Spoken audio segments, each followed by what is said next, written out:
चंद्रमा के बिल्कुल करीब पहुंचा चंद्रयान-3। अगले 24 घंटे होंगे बेहद क्रिटिकल।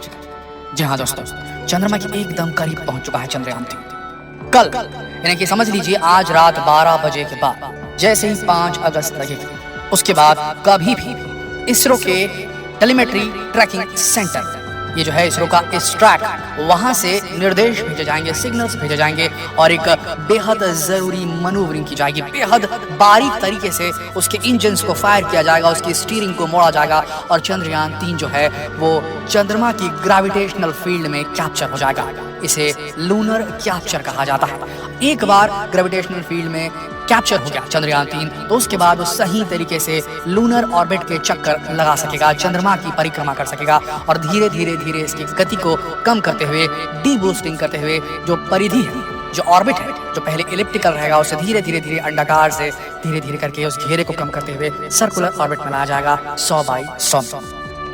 लेकिन इस फेज को आने वाले 24 घंटों को बेहद क्रिटिकल, 24 घंटे छोड़िए 12 घंटे मान के चलिए, इसे इसलिए बेहद क्रिटिकल बताया जा रहा है क्योंकि देखिए चंद्रमा को डायरेक्ट अप्रोच नहीं करना चाहिए चंद्रयान-3। आपको हम एक विजुअल दिखा रहे हैं, ये है चंद्रमा और ये है चंद्रयान-3।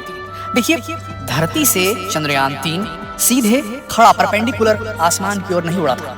चंद्रयान-3 धरती से उड़ा कुछ देर तक के वर्टिकली और उसके बाद वो हॉरिजॉन्टल हो गया था, यानी कि वो पैरेलल हो गया था धरती के सरफेस से और उस ओर मूवमेंट शुरू की थी उसने। जिस तरफ, जिस डायरेक्शन में धरती घूमती है, पृथ्वी अपनी धुरी पर जिस डायरेक्शन में घूमती है, उस ओर उसने अपने आप को अलाइन कर लिया था और उसी डायरेक्शन में चक्कर काटना उसने शुरू किया था। धरती दोस्तों वेस्ट टू ईस्ट रोटेट करती है हमारी, तो इसने इस प्रकार से ऑर्बिट्स में चक्कर काटने शुरू किए। ठीक इसी तरीके से जो आप स्क्रीन में अपने देख पा रहे हैं, चंद्रयान-3 सीधे जाकर परपेंडिकुलर सीधा एंटर नहीं कर सकता, सीधा नहीं उतर सकता। अगर ऐसा करेगा चंद्रयान-3 सीधा सरफेस में उतर जाएगा, सीधी लकीर में जाकर के सीधा सरफेस में, तो उससे होगा क्या कि पहले तो हम आपको बता दें जो लूनर सरफेस है वहाँ कोई भी एटमॉस्फेयर नहीं है जो उसे रेजिस्ट करेगा चंद्रयान-3 को उसके एनवायरनमेंट में घुसने से, ऐसा कुछ भी नहीं है, तो उसकी स्पीड कम नहीं हो सकती। अगर वहां पर हवा होती तो चंद्रयान-3 के पीछे पैराशूट लगाए जाते, जैसा कि मंगल मिशन के दौरान किया जाता है। किसी भी रोवर को अगर उतारना है, लैंडर को अगर उतारना है मार्स जैसे किसी ग्रह पे, क्योंकि वहां पर हवा मौजूद है, अलग अलग प्रकार की गैसें मौजूद है, तो इस वजह से हवा मौजूद होने की वजह से वहां पर एटमॉस्फेयर है और एटमॉस्फेयर होने की वजह से वहां पैराशूट निकाल करके, पैराशूट जो है वो थोड़ा रेजिस्टेंस देता है और स्पीड को कम करता है गिरने की, जिसे बाद में लैंडिंग में कन्वर्ट किया जाता है। लेकिन चंद्रमा के पास कोई एटमॉस्फेयर है नहीं, तो अगर डायरेक्टली सीधा अप्रोच करेगा चंद्रयान-3 सीधा उतरने के लिए वहां पर, तो स्पीड इतनी ज्यादा होगी कि उसके बूस्टर्स जो नीचे थ्रस्टर्स लगे हैं, रेट्रो बूस्टर्स जो लगे हैं, वो उतने कंपैटिबल नहीं होंगे स्पीड को जीरो डाउन करने में और ऐसी स्थिति में सीधा क्रैश लैंड करेगा। वीडियो में आगे बढ़े उससे पहले हम एक बड़ी घोषणा करना चाहते हैं। नॉलेज टीवी हिंदी लेकर आया है यूट्यूब इतिहास में पहली बार एक ऐसा कोर्स जिससे आप सब यूट्यूब वीडियो बना करके हर महीने लाखों कमा सकते हैं। कैसे आप अपने वीडियोस पर मिलियंस ऑफ व्यूज प्राप्त कर सकते हैं, कैसे कॉपीराइट इश्यूज को हैंडल करना है, कैसे सिनेमैटिक इफेक्ट डालें, फॉन्ट्स का इस्तेमाल करें, एडवांस एडिटिंग स्किल क्या होती है, आपके नए यूट्यूब अकाउंट को बनाने से लेकर के आपका पहला यूट्यूब चेक प्राप्त करने तक। तो अभी क्लिक कीजिए डिस्क्रिप्शन में दिए लिंक को और बन जाइए इस यूट्यूब जर्नी में हमारे हमसफर। तो सीधे अप्रोच नहीं कर सकता चंद्रयान-3, इसीलिए ये 24 घंटे बेहद कीमती है क्योंकि इसे एक पर्टिकुलर डायरेक्शन में टिल्ट करना है। स्टीयरिंग समझ लीजिए, स्टीयरिंग घुमानी उसकी पर्टिकुलर डायरेक्शन में इसरो के द्वारा IS ट्रैक से और उसके बाद ये धीरे से इसे एंटर करवाना है ग्रेविटेशनल फील्ड में कुछ इस तरीके से कि चंद्रयान-3 डायरेक्ट ना उतरे चंद्रमा की सरफेस पर, डायरेक्ट ना गिरे, बोलना ये सही रहेगा, ना गिरे और चक्कर काटना शुरू कर दे, उसकी ग्रेविटी में फंस करके गोल गोल गोल चक्कर काटना शुरू करे, जो शुरू में काफी लंबा और अंडाकार रहेगा उसका जो ऑर्बिट परिक्रमा का पथ, और धीरे धीरे उस परिक्रमा पथ को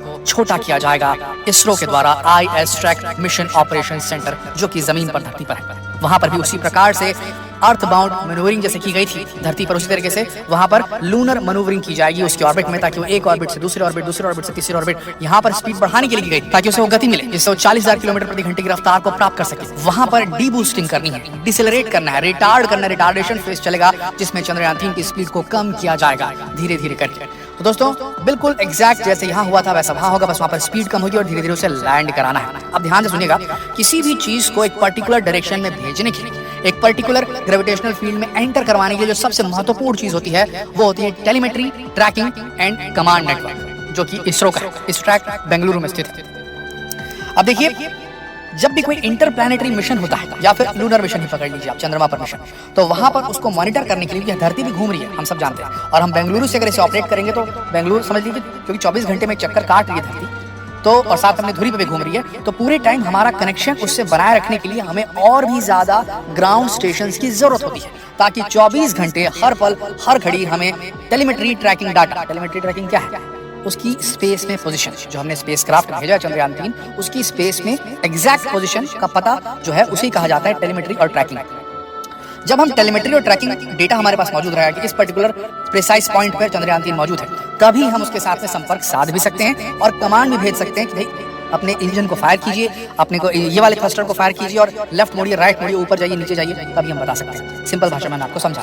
तो इसके लिए इसरो क्या करेगा, भारत एक पर्टिकुलर पॉइंट में है, बेंगलुरु एक पर्टिकुलर पॉइंट में, पूरे टाइम 24 घंटे वो डायरेक्ट कांटेक्ट में नहीं रह सकता। इसके लिए अलग अलग स्टेशन से ग्राउंड नेटवर्क का बिल्ड किया गया है इसरो के द्वारा। देखिए इसरो जो है न सिर्फ बेंगलुरु से ऑपरेट कर रहा है, उसने लखनऊ में भी एक ग्राउंड स्टेशन बनाया हुआ है, मॉरिशस में भी है, श्री हरिकोटा में भी है, पोर्ट ब्लेयर में भी है, तिरुवनंतपुरम में भी है, इसके अलावा ब्रुनई में भी है और बियाक इंडोनेशिया में एक जगह है, वहां पर भी है। फ्रेंडली फॉरेन नेशंस जो हैं वो इस ट्रैक के साथ जो ऑपरेट करते हैं उनके साथ ओवरसीज फैसिलिटीज को शेयर करता है अलग अलग देश में जहां पर फ्रेंडली हमारे रिलेशनशिप्स हैं। इसके अलावा इसरो जो है इंटरनेशनल कोऑपरेशन के तहत कई दूसरी मेजर स्पेस एजेंसीज के साथ भी मिलकर काम करता है। ये उन्हें भी अपना डेटा देता है जब उनके मिशन जाते हैं और उनसे भी अपना डेटा लेता है जब भारत के मिशन जाते हैं। तो इसके तहत आपको बता दें नासा इंक्लूडेड है और नासा जो है, नासा के अलग अलग जो है सेंटर्स मौजूद हैं। एक तो यूरोपियन स्पेस एजेंसी के भी सेंटर्स हैं, स्वीडिश स्पेस कॉर्पोरेशन के भी जो है सेंटर्स हैं। तो आप समझ के चलिए कि ऑस्ट्रेलिया हो गया, यूके हो गया, अमेरिका हो गया, स्पेन हो गया, साउथ अमेरिका हो गया, इन सारी जगहों के सेंटर्स लगातार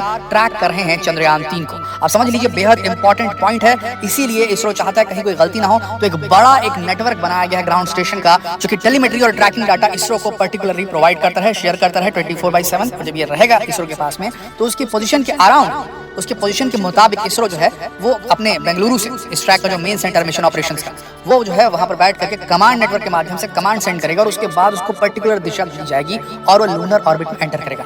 अगर चंद्रयान 3 ऐसा बिल्कुल ना हो, हम बिल्कुल नहीं चाहते, लेकिन अगर ऐसा हुआ कि चंद्रयान 3 जो है उसकी ट्रिजेक्टरी में जरा भी गलत चेंज आए, या तो जैसे कि हमने आपको बताया वीडियो में कि वो उसकी ग्रेविटेशनल फील्ड में एंटर करने के लिए जो एक पर्टिकुलर एंगल अटेन करना है वो नहीं कर पाया और सीधे घुस गया चंद्रयान जो है चंद्रमा की सरफेस की तरफ, तो फिर रिस्क हो जाएगा।